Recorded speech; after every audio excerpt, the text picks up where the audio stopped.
This week's Minute with Drexel takes us on a little trip down memory lane to a time when things were simpler and life was slower. Drexel Gilbert says those memories just may have important meaning for you in today's world. Hey y'all, recently I told you the mister had retired after 52 years in the ministry. And those years represent a lot of boxes that had to be packed and now unpacked.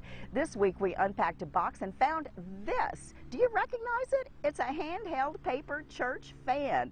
Yep, this got me through a lot of hot Sundays at my grandmother's country church when I was a little girl.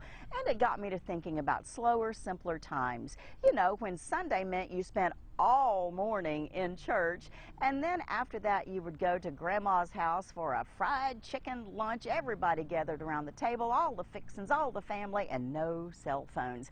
After that we'd usually take a nice nap and then play games in the backyard with the cousins and siblings, and maybe if we were lucky have homemade ice cream. I miss those days. These days it seems like we just rush everywhere, even on Sundays. We slide in sideways to our pew at church, and then at the last amen we bolt out the door, race to a restaurant, rush through lunch, and go tackle that to-do list. Boy, I would like for things to slow down just a little bit, wouldn't you? Don't get me wrong, I know that the world can't come to a stop just because I'm nostalgic over a paper church fan. But sometimes I think we're like my grandmother on a really hot Sunday morning, moving so fast, everything just becomes a blur.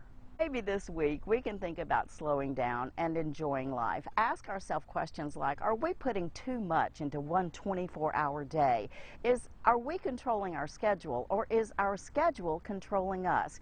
Maybe we can look for the simple things to embrace. Perhaps we can put down the cell phone and have an actual eyeball-to-eyeball conversation with someone. Imagine that.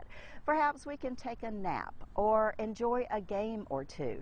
Make sweet memories. Maybe even make homemade ice cream. Slow and simple. Now I think that's an idea we can all become a fan of. And that's your Minute with Drexel. And we appreciate you making